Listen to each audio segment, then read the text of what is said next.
mysteries of creation are there. Up in the sky. Up in the sky. The moon and the planets are there. And new hopes for knowledge and peace. Good morning, group. I'd like today to introduce you to James. This is James. Have I spelled your last name right?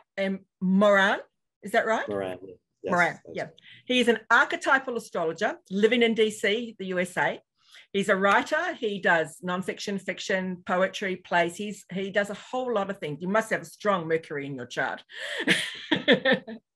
So I'm going to hand over to James, and he's here today to talk about the field of astrology that he's passionate about, and take it away.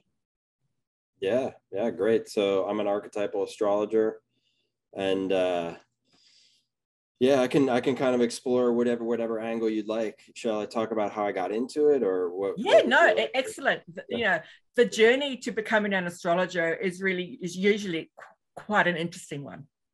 Sure. So I was interested in spirituality when I was actually a teenager, and I got exposed to the work of someone named Stan Grof, who was actually a researcher, a psychological researcher in the field in the 50s, 60s, and 70s that had to do with holotropic states of consciousness, like research into psychedelic healing.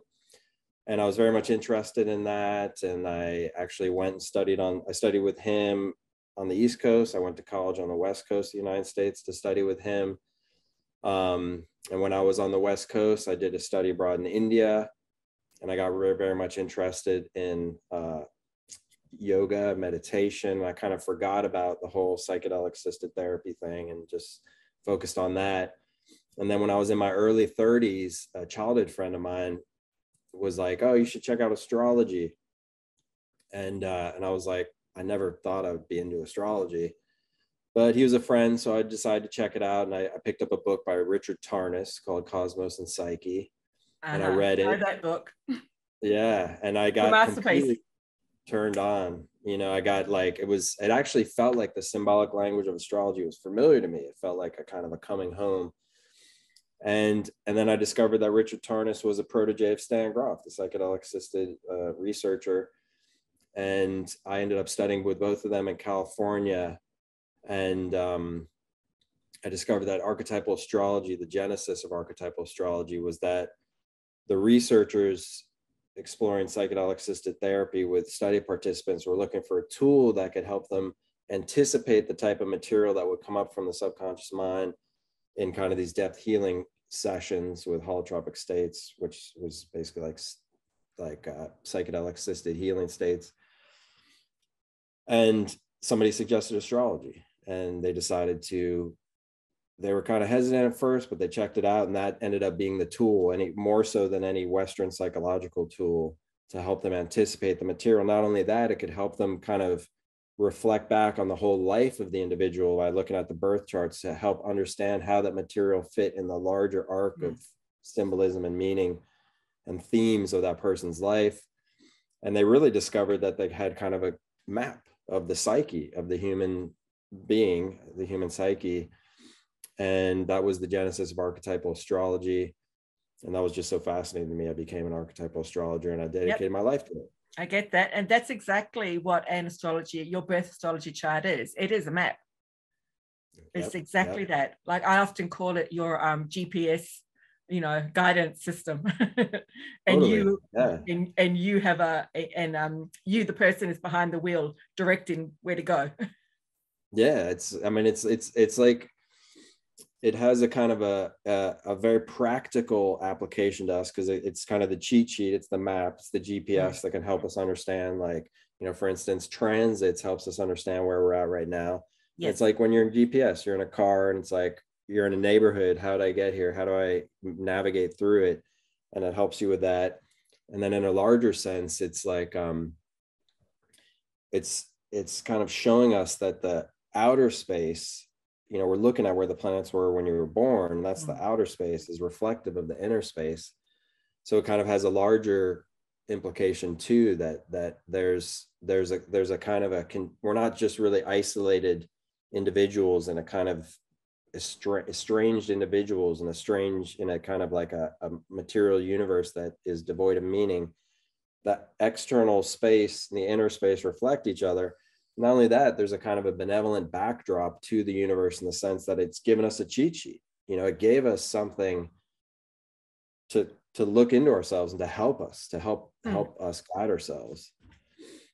It's almost like you've got, you know, you have the exam, but the astrology is the answer sheet. Exactly. You know? Yeah, it's yeah, like exactly. that. Life is a test. Yes. And the universe has given us, it's helping us. You know, it's like it's helping us through the test. It's almost like it has a sense of compassion, because life is very testing. Challenging. You know, it's like challenging. You know, life really is meant to like challenge us, and yet there's this benevolent offering of this kind of map. It's almost like a tough hike. You know, we're on a tough hike, and lo and behold, we have a map, so we can anticipate what's ahead and understand where we're at. And yep. And of course, when you get to the top of that tough hike, been on a couple of those, Nepal, mountains here in New Zealand, been on a couple of those. It's hard work, but when you get to the top, the view is just breathtaking. Right. And you get this sense of, oh my God, did I do that? You know? Yeah. Wow, there's a huge sense of satisfaction and contentment when you sort of get it, you know? And I'm not just talking about climbing a hill or anything. I'm just talking about life in general. Totally. Life in general could, I mean, anything in life. Could be writing a book, could be writing an article or something too. You know, it's similar for me, at least. Yeah, same here. Yeah. So as a client, if a client came to you and they came to you for your service as an archetypal astrologer, I know you've talked about it in essence, but how would somebody benefit from having an archetypal reading? Yeah. Okay. So I'll give you a breakdown of kind of how it tends to unfold when someone comes to me. So there's a couple different angles that someone can come. So one is to just understand more about themselves. Yeah. You know, to just understand more about themselves. That's really the focus of archetypal astrology. So what they do is they'd book a reading with me, and we'd sit down and we'd, you know, basically give them a general rundown of, you know, they don't need to know astrology. We'll give them a general rundown of what the charts are. Generally look at a birth chart and the current transit chart now through the next year. And then we get to know each other. We talk about their life, get to know about kind of the arc of their life, the themes of their life. And then we refer back to the charts, and the charts give us insights into the themes of their life.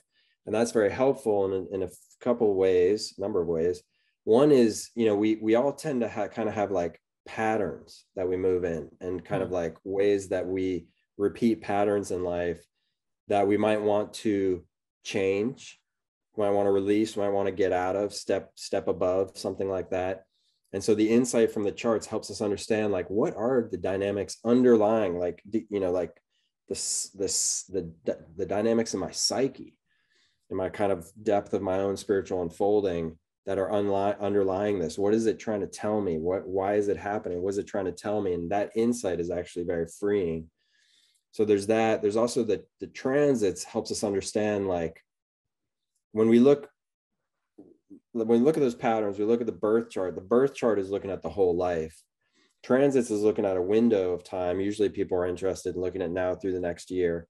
And so it helps us understand, like, okay, those are the patterns of my larger life. Where am I in my kind of evolution, personal evolution right now? Like, what are the themes that are up right now? How do I navigate them? What can I anticipate in terms of timing? You know, like these 3 months. Sometimes it's actually very helpful when people are really going through tough transits to know the arc of the transit, that, you know, it's not going to last forever. It comes in, it goes out. And so that's transits.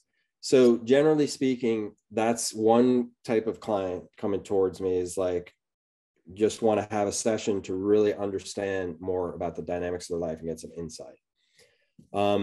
Another type of client is somebody who's actually actively engaged in a depth healing process, a deep kind of accelerated psychospiritual growth process.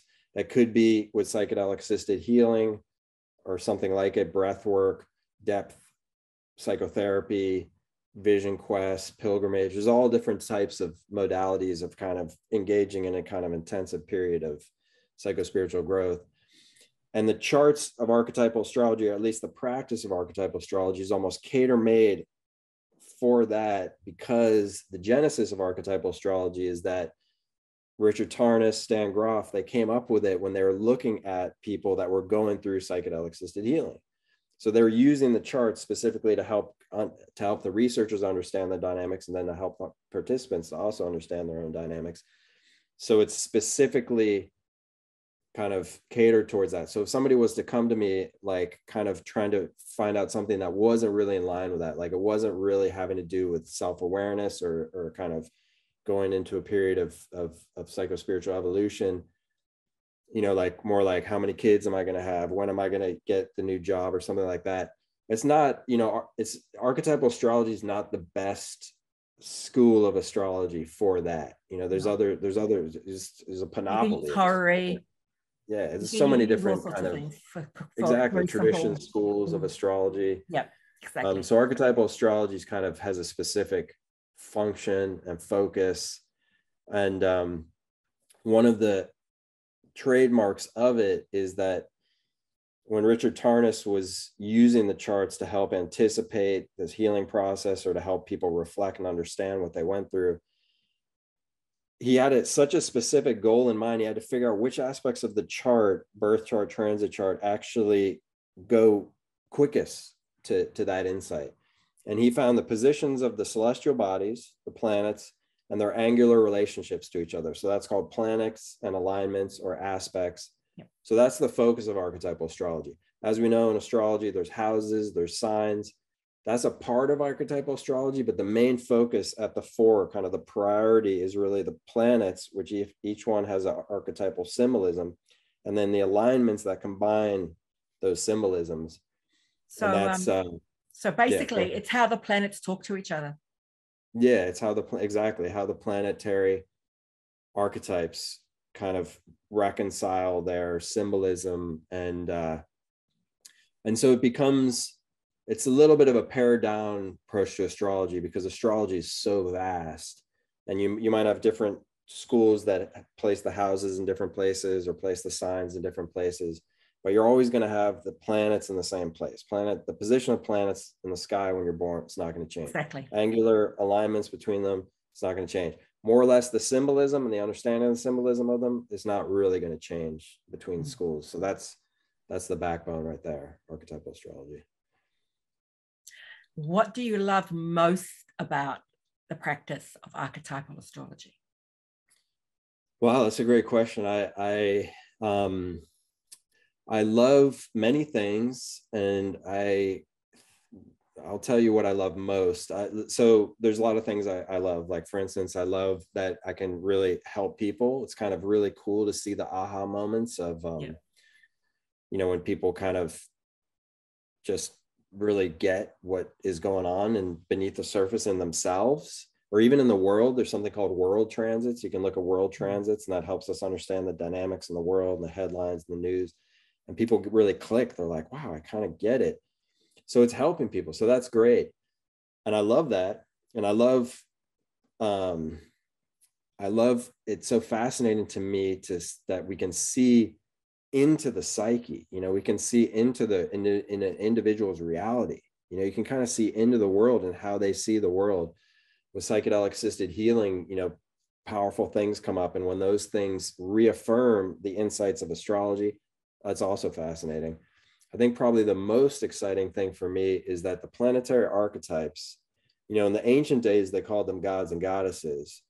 The word archetype is used in this sense of archetypal astrology as a kind of a fundamental building block of the experience of reality. And so when I see a transit in my own life and a client, or in the world, and a world transit, which means like an alignment of the archetypes, and then they show up, it's that same conversation you're talking about, through events, through emotions, through situations. they coalesce into this kind of meeting of archetypes and this reconciliation of archetypal energies. And as an astrologer, you can witness it and see how reality is unfolding according to these divine archetypes. And then it just becomes like an utterly fascinating celebration of the divine, you know, I because get it's just that. like, wow. I often say to my students that I see things with astrology eyes. Yeah. And I know it's a real weird way of living. And they say, oh, I can't wait till I start to see things with astrology eyes. I say, you will, it'll come. But, you know, everything that you see when you see something on the news, you know, the kind of energy that's involved. And you understand it from a planetary perspective, which is really quite fascinating. In the archetypal tradition, we call it archetypal eye. Same thing, you know, like astrology eye is the archetypal eye. Yeah. I know you shared your chart with me, you know, before this interview, and I know you're born. I think you're born with a Mercury Neptune conjunction. Is that right? Yes. Yeah. So that's like a classic. The Mercury has to do with the perception, and then the Neptunian. That's like a kind of, it's almost like the well of archetypal symbolism, like the collective unconscious. So it's like you got particularly adept capabilities there. So it's no surprise that I'm an astrologer. yeah and you know, also the writing part, you know, like you being a writer. Yes, you know, that there's a lot. It's like a sun. You got a sun. The sun and Mercury and Neptune are all together, like in your first house. Yeah. A lot of, you know, Mercury has to do with writing in a sense, like communicating a message. Neptune has to do with a lot of like inspiration, like kind of channelings, like kind of like sense of divine inspiration, enchantment that can really kind of entrance people, you know. It's common with writers, like Stephen King was born with that one. He's the horror aspect is like reflected elsewhere in his chart, but the Mercury Neptune aspect shows this like outpouring of, you know, he's just got this kind of flowing thing where he's a writer and the words just keep flowing out. He keeps publishing books, and it's amazing. You know, the funny thing, growing up, I never could see myself as an author. Never. Really? I never passed an English exam. I'm dyslexic, so I've always had problems with my English. Wow. And my writing. All my letters were back to front. So my perceptions on how with words, it's not like everybody else's. Whereas symbolism really works really well for me. And how I got my first book, Learn to Self-Heal. I was lying in bed one day in Foxton, and it's a little country part here of New Zealand. I was lying there in bed, and my dad and his twin, they were alive at the time, and they were at the breakfast table. And I was lying in bed, and I was thinking about it being about 8 o'clock in the morning. And I got this thought, and I know it possibly wasn't my thought. It was just inspiration, as you were saying. I thought, oh my God, I'm going to write a book. Just like that. It came out of nowhere. And that is typical of Neptune. It's also Uranus, I suppose. But came out of nowhere. I got to the kitchen table. I was so excited. I said, I'm going to write a book. It's going to be 24 chapters. It's going to be this and this. And of course, once you start the writing process, you realize 24 chapters is a lot. And, you know, so I had to really bring it down. So I brought it down and divided it into 4 separate sections as a reflection of my work and my studies in life and that kind of thing. So that's how my first book came about. And my second book just came about as a offshoot of the first one, as things usually do.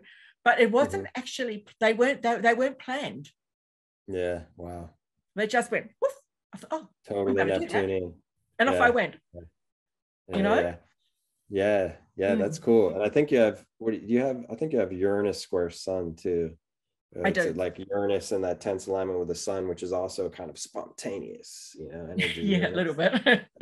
Spontaneity. That's awesome. Yeah, but you know, if you had said to me at 20, are you going to be, you know, would you ever consider being a writer? I would have gone, no way, not doing that. Can't spell. How the hell am I supposed to write, you know? Wow, amazing. But then I thought to myself, you know, when I was going through this process, I thought, isn't that what manuscript writers and editors are for? All I've got to do is get the words out. Yeah. Totally. They're the ones that format it and get it all ready for publication. Totally. Except I self-published, so it kind of fell on me. Yeah, I mean, and at the same time, we can always edit later. You know what I mean? Like that initial flow of inspiration is like a channeling. It's like that in and of itself is a kind of a sacred art or something, I feel like, at least. Yeah, so that was, you know, there's an example there of the Neptune Mercury in play. That's amazing. That's so cool. Yeah. And of course, you may have noticed in my chart, I've got Mercury, Pluto in mutual reception. Let me take a look here. Yes, that's right. That you do. So it kind of tends the flavor of the kind of books that I write. So they're all about, you know, healing. And even my book, Your Astrological Health, is also a book geared towards healing, you know, looking at your sun, moon, ascendant, et cetera, et cetera. So, you know, it's all about transforming the self. Transforming the self. Wow. Cool. Yeah. Which is, Pluto. Yeah, Pluto, the archetype of transformation, depth. Yep. Yeah. So, you know, it is really, as you were saying, and it's not only picking up the fact that you are a writer in anybody's chart, but you can also pick up the kind of books you can actually be writing. And again, that was not planned. It was just where the flow went. Totally. Wow. You know? Yeah. Yeah. And, you know, the charts can be so affirming, because sometimes it's like, if we have an experience in life that is not, it's kind of out of the ordinary, you know, as what we assume is the ordinary, as we pick up from kind of like a mainstream perception, you know, we can have experiences and we're like, what, you know, not really having anything to legitimate it and feeling it's a little bit oddball or something. And then the charts can really affirm, like, no, this is a part of your natural energy, and this is flowing exactly how it should. And it can feel just so nice. You know, it's kind of like, you know, it's as if we've been wearing clothes the wrong size our whole life, and then we try it on, it's the right size. It's like, oh, this actually exists. Like it you know, like there is a way to live that's in resonance with my nature. And I liked what you just said. You said the chart can affirm. It kind of gives you permission in a way, right? That you can actually be this. If you've got strong Uranus in your chart, that you can actually be this weird, crazy kind of self person, you know, because that's is actually where you are. When you try to conform and fit in, you don't feel well because that's not where your energy sits. So in a way, you know, I really liked that statement, that it, you know, your chart affirms who you are. Wow, so amazing. You know, there's actually something really fascinating that happens sometimes in people's lives, is that there's aspects of the chart that are sometimes like not fully digested. Maybe they don't, you know, they like, as we grow through life, we don't know anything about, say we don't know anything about astrology. We're all doing this. We all grow through life, and we all are like trying to figure ourselves out, figure our life out, kind of reconcile the challenges, and we're all kind of feeling our way through. The chart is a helper. It helps us see our way and helps us in that process. And everybody, whether they know astrology or not, or most people, a lot of people, there's this interesting phenomenon that happens, is that aspects of themselves reflect in the chart, whether they know it or not, aspects of themselves that they haven't quite digested, haven't quite understood, sometimes end up showing up outside of them. They show up outside of them as people, things that are kind of challenging them in one way or another. It can be all different types of ways challenging them. But looking at the chart, realize that's kind of like, your life isn't just what happens beneath your skin. You know, like your life is the storyline of your life. And what life is doing is it's putting a challenge in front of you, because it's challenging you to embody that energy yourself. And usually when we understand it, we embody it, that thing from outside, that manifestation from outside goes down. It's not as prominent anymore. And so it can happen in all different types of ways. I mean, a classic way has to do with Mars aspects. Mars aspects has to do with like forceful action, the archetype of forceful action.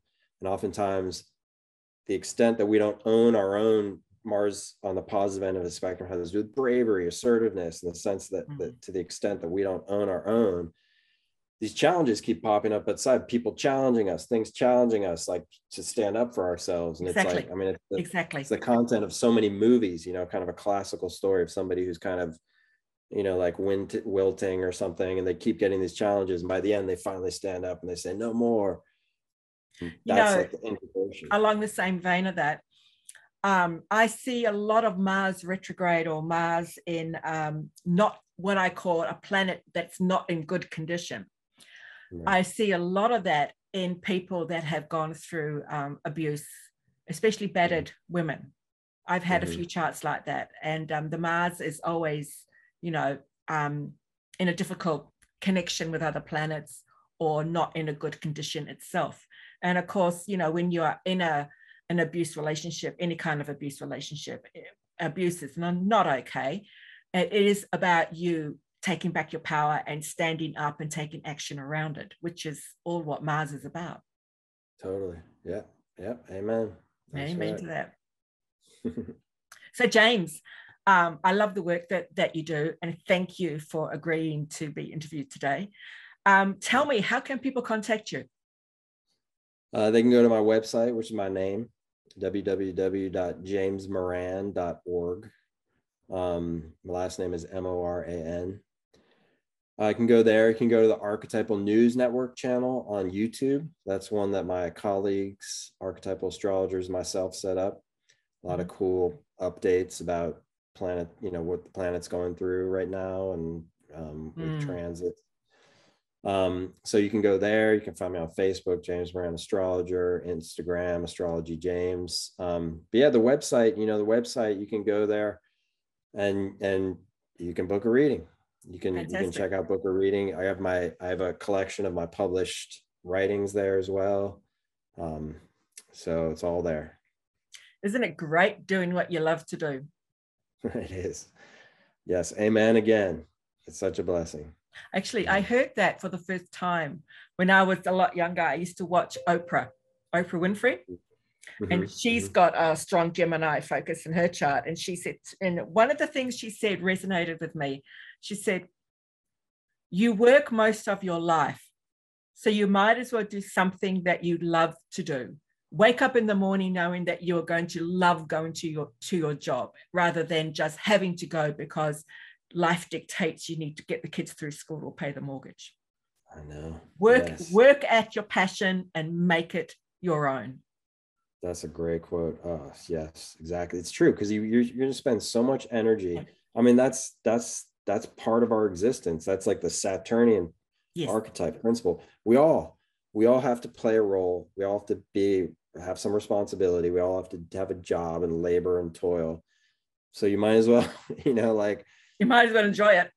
Yeah, make your way towards that which, you can put your all into. Totally agree. James, thank you for being here today. I know it's, what time is it over there in the US now? This is August 14th. It's like close to 8 p.m. It's the evening time here. Okay, so I'm behind you, I think. Okay. Ahead of me. Day behind. All right. So thank you, James. We may catch up with you again at a later date when we get into Authors Month. Oh, great. Look forward to it. Thank you so much for having me. Blessings. All right, Christina. Namaste.